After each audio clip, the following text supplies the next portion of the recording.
Welcome to Telugu Academy. In today's geography, that too in AP geography, we are going to see about irrigation. Irrigation and neeti parudala. Yeah, now coming to state of Andhra Pradesh. So, Andhra Pradesh is an agrarian state.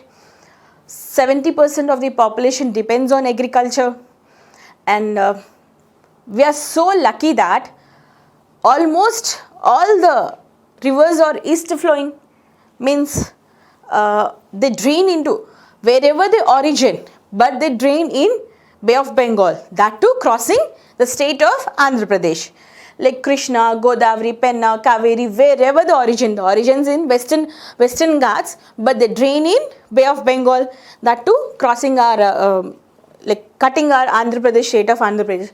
So we are very much rich in irrigation facilities. Apart from rainfall, we can have so many types of irrigation depending upon the major rivers we do have. So the state of Andhra Pradesh is blessed with about 40 major and medium rivers. We do have nearly 40 major and medium. See, big major rivers means Godavari, Krishna, Kaveri and Pennar and all. Medium rivers mean the so many n number of rivers we do have. Almost every district crosses through a river. So rivers out of which Godavari, Krishna, Penna rivers contribute to the major chunk of the surface waters. Yes.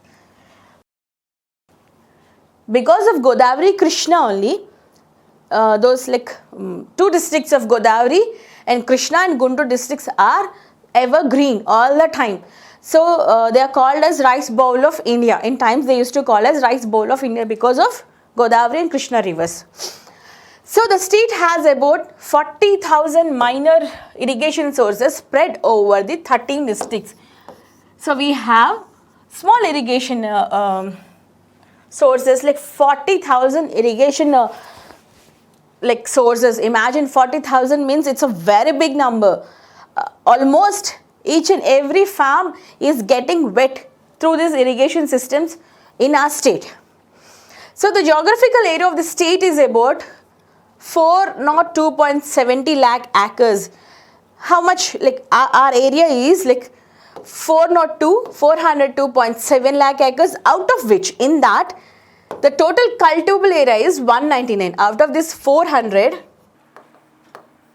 cultivable is 199, and out of which irrigation potential is created for 105 acres. It's not 3, it's 5 acres. So nearly like 10% of our cultivable land is irrigated. Half of our cultivable land is irrigated through our irrigation sources, through the existing major, minor, medium irrigation projects. So Andhra is, you know that we are in the peninsular part of India.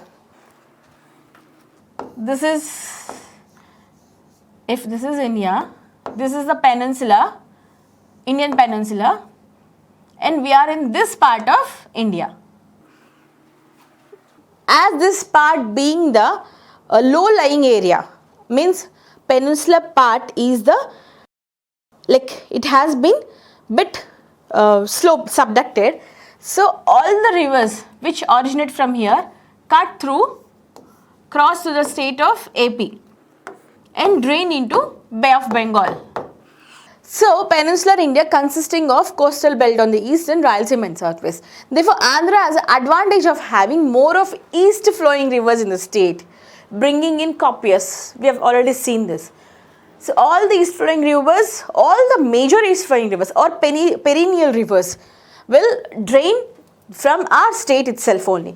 They reach Bay of Bengal crossing our state, and copious supplies from the western and eastern Ghats and up to Bay of Bengal. So Andhra Pradesh has a heritage of cultivation irrigation dating back to several centuries. See, these irrigation facilities are not new to mankind or humankind. We are not this modern man is not the one who started this irrigation. Even from, if you take Harappan civilization or Mohenjo-daro, so Indus Valley civilization, since that day, Rigvedic period, irrigation is the very it's a very common practice then itself only. So irrigation is not the brainchild or of this modern man. So even Indus Valley civilization, the people in Indus Valley civilization practiced irrigation, that too in a modern methods, in a very advanced methods and advanced techniques. So irrigation is it's not the new technique, it's a very age old technique. So in the past, Asian kings and rulers built artificial lakes and reservoirs by constructing bunds and anicuts across rivers for creating irrigation potential as well as drinking water for the people. Almost every king, you name it, they have constructed some tank or the other. We can say, now we call them a lake or చెరువులు or బండలు అంటారనమాట. ఇప్పుడు మనకి like the if example తెలంగాణలో తీసుకుంటే Hussain Sagar, Nizam Sagar, these all have been constructed in the time of Nizams only, kings. These are not the modern man's inventions. So each and every king, even Ashoka, every like Samudragupta, any king you name it, they constructed so many tanks and bunds. So Andhra Pradesh, as Andhra Pradesh is the riverine state, we know that we do have 40 major, medium and rivers and minor. Godavari, Krishna, Vamsadhara, Nagavali, Pennar are major rivers which drain our area or land. So about 70% of the people in Andhra depend on agriculture. So as is an agrarian state, Andhra is an agrarian state. 70% people depend on agriculture itself. That means, imagine if 70% people are depending upon agriculture, then obviously the irrigation facilities must have been somewhat better. If the irrigation facilities are not better, so these people they migrate to other means of livelihood. They don't stick to agriculture itself only. If irrigation facilities are worst or bad, they migrate to other laborers or other workers or other kind of jobs. They don't stick to agriculture only. So this is one of the logic thing you have to think of it. So Andhra Pradesh has a heritage of cultivation and irrigation dating back to several centuries. You know that. In the past, rulers paid a good deal of attention for the development of irrigation in their kingdoms for the benefit of the subjects. Obviously, if a king should be called as a good king, he should be renowned as a popular king, means he should do some of the beneficiary projects for the people for his subjects. For that reason, so many kings have constructed tanks, canals, other irrigation facilities, wells.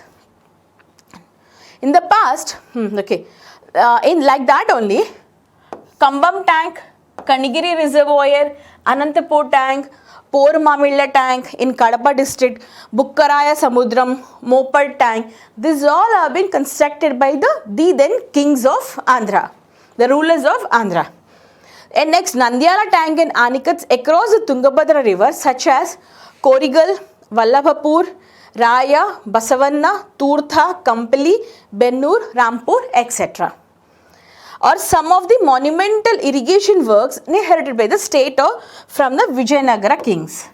So Vijayanagara kings are very famous in constructing so many tanks all over the state. The anicut across the river Godavari and Dhavaleshwaram, across Krishna and the Vijayawada, across Pennar at Nellore Sangam, the KC canal system, taking off from Sunkesula anicut across Tungabhadra, the regulator across Nagavali near Totapalli, and the anicut across Muniyeru at Polampalli are the legacies of British engineers like Sri Arthur Cotton, Sir Charles Alexander Orr and Colonel John Penny Quick, who transformed lakhs of acres of barren lands in the coastal districts of the state into a big rice bowl during the 19th century. So, not only kings, even British rulers, everybody is very well known with the Sir Arthur Cotton, with this name, because after this Dhavaleshwaram anicut has been constructed, that area that two districts of West and East Godavari's have become so fertile that so almost almost everyone is rich over there. Like everyone is wealthy, happy and rich, even in Krishna districts also. So all this credit goes to even British engineers like Sir Arthur Cotton, Sir Charles Alexander Orr and Colonel John Pennywhick. So not only kings, even British engineers, British rulers also very much keen in developing these irrigation facilities. Because of these and Dhavaleshwaram and KC Canal Aniket, India, like Andhra used to be called as the rice bowl of India in 19th century. So what happened after AP reorganization? Means after the bifurcation of AP and Telangana. So we know that AP Reorganization Act 2014. According to that, dividing or sharing of water of Krishna rivers. Always this Krishna is in disputes only. So many states share that water from Maharashtra, next Karnataka and next Telangana, Andhra. Always it's in news. So even after bifurcation, how much we have to, how the division or sharing of this Krishna water should be in what ways? So in Krishna basin, entire share of 512 TMCs of dependable water out of 811 TMC in the state of AP is fully harnessed. It's been fully used. So AP Reorganization Act 2014 under Section 89 KWDT 2 Krishna Water Dispute Tribunal 2 is mandated to make projects specific allocations in Krishna Basin for both AP and Telangana and determine creation protocol for project-wise release. And depending upon the project-wise, this tribunal will decide how much in that project, how much they should water should be allocated. Next, the state of AP is utilizing at present the state of AP is utilizing 308.703 TMC under existing projects. Whatever the projects are being constructed on Krishna River till now, we use 308.7 TMCs of water and 468.6 TMC is planned in future. The remaining of this will be used in future purposes. The future projects are ongoing projects, but currently present we are using this much of TMCs of Krishna Basin. So if we look at this map, utilization of water from major river basins is like from Krishna existing projects, how much we are using? 512.4 of TMCs. That is like next ongoing one, existing projects. These much are using in the Krishna River Basin. Ongoing projects like under construction projects, we are using 150.5 TMCs. Then coming to Godavari River. Godavari River, how much? 308.7 existing, already built and completed projects like dams. And the ongoing under construction projects, 468.6. Next, contemplated in future, 119.7. Next, Penna River, 128.94. Existing one, ongoing 58.1. Contemplated 6.7. Vamsadhara 28.6, existing, ongoing 12.142, contemplated 6.935. And other rivers, like all other rivers from which we minor and major one, 322.839 and 32, okay. So this is only for idea, okay, how much we are using.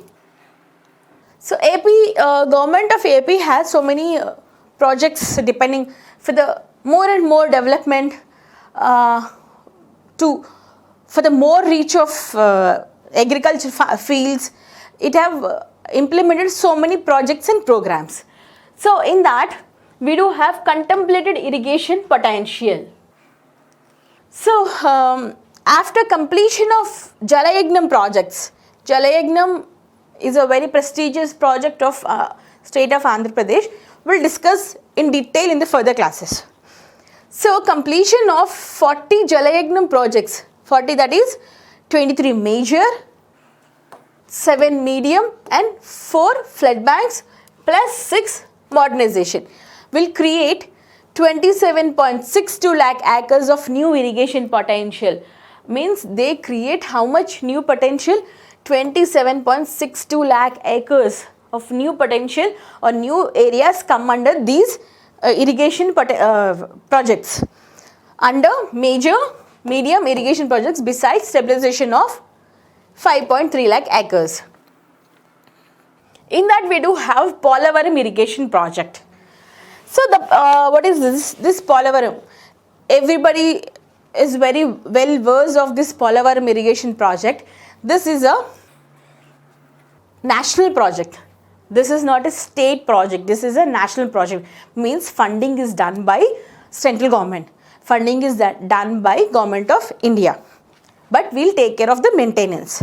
So the Polavaram project is expected to provide irrigation facility to 7.2 lakh acres. So how much?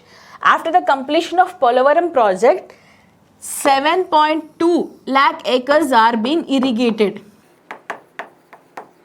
It's a very big number actually, which generates, and apart from that, how much hydro power is being generated? 960 megawatts of hydel power. Hydel power facilities diversion of 80 TMC of Godavari water to Krishna. Again channelizing this Polavaram to Vijayawada, that is for Krishna river. The how much? 80 TMCs, which supplies 23.44 TMC water to industrial development and provide drinking water facility to 28.5 lakh population in 540 villages. In 540 villages, 28.5 lakh people are getting drinking water through Polavaram. After Polavaram is constructed, what are the benefits? Means 7.2 lakh acres are being irrigated, newly added to the irrigation facilities, 960 megawatts of hydel power, 80 TMCs of river Godavari, waters are being diverted to Krishna river. Next, 23.44 TMC, 23.4 TMCs of water is being distributed to industrial usage, and drinking water facilities for 540 villages with a population of 28.5 lakh people. So Polavaram is that is the reason it is called as a multi-purpose project. If a project is called a multi-purpose project, it means that it should not only irrigate farms or agricultural fields, it should should be in a facilitator to provide like generate electricity, drinking water, industrial usage, and even it is adding its waters are being channelized to river Krishna. So Polavaram is a very prestigious, and that's the reason it is a national project and it's a multi-purpose project. So as of November 2020, the completion rate under various components is 74.09%. I mean, how much we have been by 2020 November, 74% of this project has been completed. Overall work, 23% of land acquisition and RR works, 70.54% connectivity, 90.2% of RMC, 68 LMC or headworks. These all are the other integrated details. So the project is scheduled to complete it by 2020, but it couldn't. We know that 2021, 22, these 2 years are pandemic years. It could be the one of the reason. So for the delay of the Polavaram project. But scheduled date is it should be completed by 2021. Apart from this, we do have command area development projects. Command area means area which catchment of the particular river, that is called command area. A command area water management works are proposed for 7 projects under PMKSY scheme in Pradhan Mantri Krishi Sinchai Yojana scheme in Andhra Pradesh state at a total of approved cost of the 7 projects in 971.42 crores. How much? 97 crores with central share. How much central will share? Share of 349.37 crores and state share of 622 crores. So, 69 crores is a total central assistance released by Ministry of Water Resources during 2018-19. Administrative approvals are accorded for all 7 projects. In this command area water management project, there are 7 projects. It undertakes 7 projects where fundings are shared between center and state government. It's not exclusively funded by state government or not exclusively funded by central government, but the funding is shared between center and state. By the government of Andhra Pradesh for survey, planning and design of the works and for preparation of working estimates. The total cumulative expenditure incurred till November 2020 is 92 crores. So, the thing is which in the examination point of view, what we have to remember is, if they ask Central Command Area Development Water Management Projects, it comes under which central program? Government of India program is PMKSY, Pradhan Mantri Krishi Sinchai Yojana. Krishi Sinchai Yojana scheme. It comes under which scheme? Pradhan Mantri Krishi Sinchai Yojana. So, funding is totally done by central government or state government means no. Central and state government both share the fund. Next program is Andhra Pradesh Irrigation Livelihood Improvement Project, APILP 2. So, Andhra Pradesh Irrigation Livelihood Project. What does it deals with? So, APILP phase 2 consisting of modernization. What does it do? It doesn't create a new one. It modernizes already the existing projects. What does it do? It modernizes the existing irrigation projects. So, it modernizes one major irrigation project, 19 medium irrigation projects and restoration of 445 minor irrigation tanks. So, what is the aim of this Andhra Pradesh Irrigation Livelihood Improvement Project is it modernizes. If the project is it runs in a very old manner or old fashion or with old techniques, it will modernize this. In major irrigations, only one major irrigation project, 19 medium and other 445 minor irrigation tanks. It will restore it. It will take care, maintaining or any additions or techniques or know-hows like. So, minor irrigation tanks and agri-business component, livelihood support program and participatory irrigation management is an ongoing project with a value of, what's the value of this program? 2000 crores. An cut of 1,55,910 hectares will be stabilized on this project. So, apart from restoration and modernization, what it will do is, it will drain 1,55,900 hectares with an cut. So, duration of the project is, in how much time it should complete, project should be completed means 7 years, that is from 2018-19 to 24-25. So, how much from 2018-19 to 24-25, that is 7 years of time span. So far, an amount of rupees 80 crores as on 30/11 November 2020 was spent since inception of the project. So, from the start till 2020, how much have been spent on this project is 80 crores. This is Andhra Pradesh Irrigation Livelihood Program. So, next we will see cuts under deltas. Okay, deltas means where the river merges with sea, then we'll get to see the formation of deltas. How many acres of land has been drained or irrigated in those river delta areas. So like coming to Godavari delta, ICAT is of 10 lakh acres. 10 lakh acres. And Krishna delta is 13 lakh acres of delta is been irrigated. Penna delta 2.47 lakh acres of land. In Nagarjuna Sagar project 14.71 lakh acres.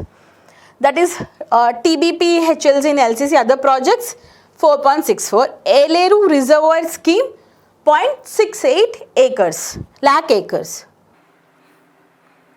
So these are the projects related to our Andhra Pradesh irrigation. That's all for today. Hope in the next class in detail we'll look into the program of Jalayagnam and the ongoing prestigious projects of AP and district wise projects of irrigation projects of Andhra Pradesh. Thank you.